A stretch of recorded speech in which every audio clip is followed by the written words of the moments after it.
Yan mga idol, oh. Adobong puso at saka balon-balunan.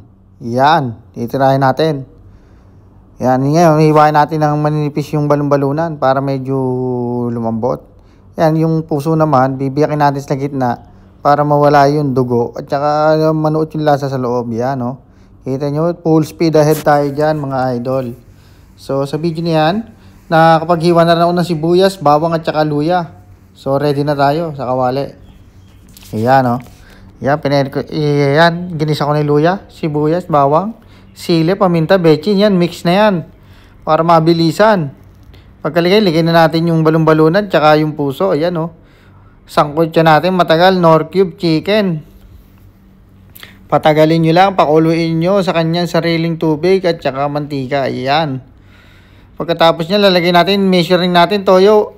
Isang suka, 3 toyo. Ayan po, ayan na po. Tapos agad, di ba? Quick.